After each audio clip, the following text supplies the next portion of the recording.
Hello दोस्तों, नमस्कार। आप लोग देख रहे हैं इंडिया सीरीज। आज मैं एक ऐसे शख्स का इंटरव्यू लेने जा रहा हूं जो अपने आप में काफी टैलेंट रखता है। उन्होंने एक सिंगिंग का एक ऐसा बेस उन्हीं के अंदर तैयार किया है। अगर आप उसको ज्वाइन करेंगे कि आप अपने आप में एक ऊंचा महसूस कर सकते हैं अपने आप को। आइए आपको मैं सीधा उनसे मिलवाता हूँ। उन्हीं में कहाँ पर रहते हैं, उन्होंने इस सिंगिंग दुनिया को कैसे गुजारा अपनी जन्म से लेके अभी तक। आइए आपको मैं सीधा उनसे मिलवाता हूँ। जी, आपका नाम क्या होने वाला है? मेरा नाम शुभम सागर है। जी, आपने सिंगिंग कब से यूज करी? सिंगिंग तो मैं बचपन से ही करता था। लेकिन सीखना मेरा थोड़ा-सा लेट शुरू हुआ। मैंने तकरीबन 13-14 साल की एज से सीखना शुरू किया था। जब आप सिंगिंग सीख रहे थे उस समय आपको कैसी-कैसी प्रॉब्लम्स आई? क्या-क्या परेशानियाँ आई? सबसे बड़ा स्ट्रगल तो सीखने का ही था कि कहाँ से सीखा जाए, कैसे सीखा जाए। तो मैंने सबसे पहले जो सीखना शुरू किया हारमोनियम को, जो मुझे शौक हुआ, तो मेरे पास एक मोबाइल था नोकिया 2690। तो मैं उसमें यूट्यूब से कुछ ट्यूटोरियल्स देखता था, तो उसके ज़रिए मैं सीखना शुरू किया। और यूट्यूब से ही मैंने तकरीबन 1 महीने या 20-25 दिन में मैंने हारमोनियम में कोई भी गाना निकालना सीख लिया था। मैं कोई भी गाना बजा पाता था। उसके बाद मैंने यूट्यूब से ही कुछ बंदे सीखी, कुछ 1-2 राग का बंदे सीखा, थोड़ा आरोह उसका जाना। एक अच्छा-सा चैनल था उस टाइम पे यूट्यूब पर, पाकिस्तान का कोई एक सलीम करके आर्टिस्ट थे, शहज़ादी सलीम करके, उनके वीडियोज़ देख के मैंने पहले ये 2 चीज़ें सीखी। उसके बाद फिर मेरी तलाश जारी रही गुरु के लिए कि अच्छा कोई मेंटर मिले जिससे मैं म्यूज़िक की तालीम ले पाऊँ। फिर सिटी सेंटर में डॉक्टर विश्वप्रभा त्रिपाठी मैम के पास मैं सीखने गया और वहाँ से मेरी फिर सिंगिंग जर्नी शुरू हुई। वहाँ से सीखते-सीखते फिर मैं राम किशोर शर्मा जी हैं, जी हाँ। ये भी रहते हैं यहाँ पे, बजरिया में रहते हैं अभी। हाँ जी। तो फिर उनके सानिध्य में भी मैंने म्यूज़िक सीखा 2-3 साल, तकरीबन 2 साल के लगभग मैंने वहाँ सीखा। उसके बाद फिर मैं कोलकाता चला गया। कोलकाता में ललित कला म्यूज़िक अकेडमी में मैंने म्यूज़िक सीखा, वहाँ पे पंडित जयंतो सरकार, शिवंतो सरकार जी के पास। और फिर मैंने पंडित अजय चक्रवर्ती जी से भी सीखा संगीत। जी, आप ये जब सिंगिंग सीख रहे थे उस समय आपने अपनी खुद की पढ़ाई कैसे कंप्लीट की फिर? पहले तो मतलब मुझे ऐसा कुछ नहीं था कि मुझे म्यूज़िक में ही जाना है, म्यूज़िक मेरा एक शौक था। क्लास मैं तकरीबन 8th में पढ़ता था, मुझे याद है। तब एक डिस्ट्रिक्ट लेवल यहाँ पे कॉम्पिटिशन हुआ था, सिंगिंग कॉम्पिटिशन, और मैं उस टाइम म्यूज़िक सीखता भी नहीं था। मैंने जैसे ऐसे ही एक उस कॉम्पिटिशन में मैंने पार्टिसिपेट किया और मैं पूरे डिस्ट्रिक्ट में फर्स्ट आ गया। तब मुझे लगा कि शायद अगर मैं बिना सीखे मतलब अगर विनर कर सकता हूँ कोई भी कॉम्पिटिशन, तो अगर मैं म्यूज़िक को अच्छे से समझता हूँ, सीखता हूँ, तो मैं म्यूज़िक के साथ थोड़ा बहुत कुछ ना कुछ अच्छा कर ही लूँगा, और मेरा शौक था ये। तो फिर मैंने पढ़ाई के साथ ही म्यूज़िक को मैनेज किया। पढ़ाई भी मैं मतलब पढ़ने में ठीक था, तो उसको भी मैनेज किया साथ में। मैं सब्जेक्ट ऐसे लिए मैंने जो मैं ईज़िली पढ़ पाऊँ, जैसे कि मैथमेटिक्स मेरा ठीक-ठाक ही था। तो 10th के बाद फिर मैंने म्यूज़िक सब्जेक्ट को बनाकर ही मैंने पढ़ाई की। जब आप सिंगिंग सीख रहे थे, पढ़ाई भी आप थे एडजस्ट करके, तो घर वाले आपके सपोर्ट में थे कि आपसे अलग चल रहे कुछ थे? नहीं, घर वाले सपोर्ट में भी थे, लेकिन सभी के पेरेंट्स चाहते हैं कि बच्चे की पढ़ाई डिस्टर्ब ना हो। वो ये तो नहीं चाहते कि मेरा म्यूज़िक छूटे, लेकिन म्यूज़िक से पहले पढ़ाई भी थी, और जो बात सही भी थी। तो उनका कहना था कि हम लोग जो आपकी फ़ीस है वो या तो आप हमसे अपनी सब्जेक्ट की फ़ीस ले लो, आप जो स्कूल में पढ़ते हो, या म्यूज़िक की फ़ीस ले लो।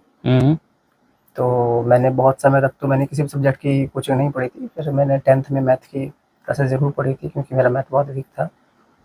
और उसके बाद फिर मेरे म्यूज़िक टीचर जो मिले उन्होंने फ़ीस नहीं लिया, फिर जो मुझे स्कूल मिला उन्होंने भी फ़ीस नहीं लिया। वो बोलते थे बस आप गाओ। तो गाने से ही मेरा सब काम हो गया, पढ़ाई भी हो गई, सारे टीचर का सपोर्ट रहा, फ्रेंड्स का सपोर्ट रहा, पेरेंट्स का सपोर्ट रहा, ईज़िली सब कुछ हो गया। आजकल मैंने इंस्टाग्राम पे देखा है लिप सिंक, तो मुझे ज़रा बताएँगे लिप सिंक विद सिंगिंग क्या डिफरेंट है इसमें? लिप सिंक जो होता है उसमें प्री रिकॉर्डेड हम ट्रैक चला देते हैं, जैसे हमने अपना गाने को स्टूडियो पे रिकॉर्ड किया। रिकॉर्डिंग में हम कुछ चीज़ों को ऑटो करेक्ट कर सकते हैं, जहाँ पे हमारा स्वर फ्लैट हो रहा है, शार्प हो रहा है, तो उसको हम सॉफ्टवेयर के ज़रिए थोड़ा-सा फिट कर सकते हैं। सो कुछ लोगों को अगर कॉन्फिडेंस नहीं आता है, 2-3 कारण हो सकते हैं, ऐसा नहीं है कि सिर्फ सुर का ही कारण हो। अगर हमें स्टेज के ऊपर डांस भी करना है, परफ़ॉर्म भी करना है, तो उस टाइम पे ये पॉसिबल नहीं हो पाता है कि हम कंफर्टेबली गा पाएँ, क्योंकि जब हम बहुत ज़्यादा मूवमेंट्स करते हैं तो सिंगिंग बहुत कंफर्टेबली नहीं हो पाती है। तो उस तरह की जब किसी तरह का शूट होता है, तब भी इस तरह का लिप सिंक की जाती है। और लोग आजकल आप जानते हो कि जो भी कॉन्सर्ट्स होते हैं, लोग मस्ती करना चाहते हैं, एन्जॉय करना चाहते हैं। तो उसमें चाहते हैं लोग बहुत ही धूम-धाम से नाचते हैं, उछलते-कूदते हैं। तो उनका सुर डिस्टर्ब ना सुनाई दे, इसलिए वो प्री रिकॉर्डेड ट्रैक चलाते हैं। जो बंदा लिपसिंग कर रहा है वो क्या सिंगर बन सकता है?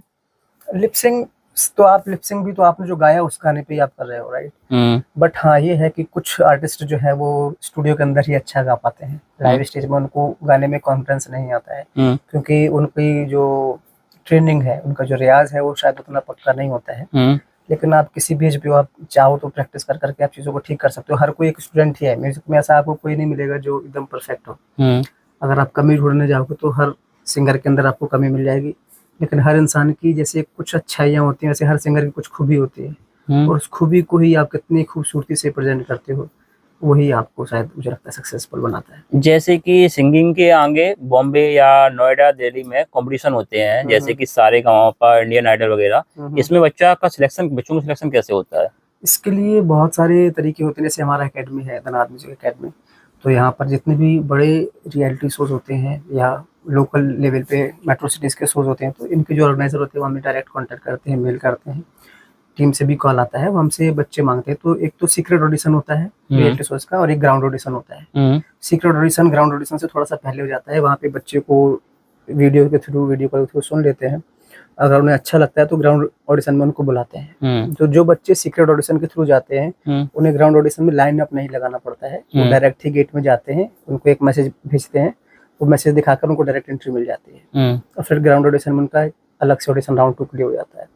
अगर आप सीक्रेट ऑडिशन नहीं दे पाते हो देन आपको ग्राउंड पे पहले लाइन अप होना पड़ेगा, वेट करना पड़ेगा आपका एंट्री का, और जब आपका एंट्री हो जाता है फिर आप फर्स्ट राउंड से ऑडिशन दोगे, फिर सेकंड। तो 2 तरीके ये हो गए। बाकी बहुत सारे ऐसे भी लोग हैं इंडस्ट्री में जो किसी रियलिटी शोज में नहीं गए हैं और उन्हें मूवीज़ में भी ब्रेक मिला है, अच्छे एल्बम भी मिले हैं। बहुत सारे ऐसे सिंगर भी हैं जो रियलिटी शो में सक्सेस नहीं पा पाए, बहुत आगे नहीं जा पाए, ऑडिशन में ही फेल हो गए और वो बहुत अच्छा कर पाए। तो moral of the story is कि आप अपने क्राफ्ट पे काम करो, आपका कॉम्पिटिशन किसी और आर्टिस्ट से ना होकर खुद से हो, तभी आप खुद को निखार पाओगे, आप खुद की कमियों को दूर कर पाओगे, क्योंकि कोई भी आपको काम तभी देगा जब आप में कुछ ना कुछ अच्छी बात होगी, आप लोगों को अच्छा दे सकते हो, और अगर आप में बात होगी तो आपको ज़रूर काम मिलेगा। मुझे थोड़ा सा बॉलीवुड की सच्चाई जानना चाहता हूँ कि कुछ लोग कहते हैं कि हमारे साथ हम गाना गाने गए थे, हम काफ़ी अच्छा गा सकते थे, हमारे साथ फ्रॉड हो गया। ऐसा नहीं होता है, क्योंकि इंडस्ट्री में आप जाओगे तो वहाँ पे बहुत अच्छे आर्टिस्ट हैं, है ना। मतलब आपको एक तरह की बहुत अच्छे, आप किसी को देखोगे आपको लगेगा कि ये तो बेस्ट है, उसी पल आपको एक और आर्टिस्ट मिलता है, क्योंकि जो भी इंडिया में या इंडिया से बाहर तैयारी कर रहा है वो अपना शोकेस करने या चाहता है मुंबई में काम उसको मिले। तो कई बार ऐसा नहीं होता, कई बार कुछ गलत लोग भी मिल जाते हैं जो आपके साथ ठगी कर लेते हैं, लेकिन ओवरऑल मुझे ऐसा नहीं लगता। इंडस्ट्री काफ़ी क्लीन है, आप प्रयास करेंगे बार बार तो ज़रूर आपको मौका मिलेगा। कई बार क्या होता है, कोई हमसे ज़्यादा प्रयास कर लेता है तो हमारी जगह उसको मौका मिल जाता है। हम 1 बार 2 बार में ही सफलता चाहते हैं।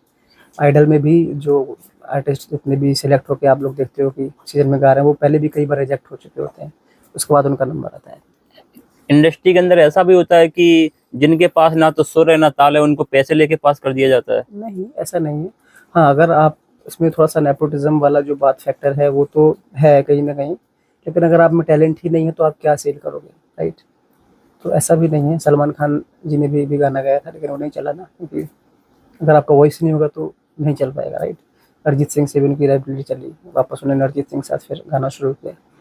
तो अच्छे आर्टिस्ट हैं वो चलेंगे, जो अच्छा नहीं है उनको आप ज़बरदस्ती डिसलाइक, आपको कुछ पसंद नहीं है, हम ज़बरदस्ती आपको नहीं खिला सकते ना।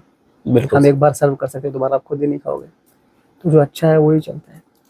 चलिए आपके मैं सीधा ले चलता हूँ, आप जब इंडियन आइडल में गए थे वो सफ़र आपका कैसा रहा? इंडियन आइडल में जब मैं गया तो काफ़ी अच्छा था, न्यू एक्सपीरियंस था, और श्रेया घोषाल मैम, सोनू निगम सर के साथ भी मेरा मुलाकात हुई वहाँ पे, कुमार सानू जी, विशाल ददलानी जी।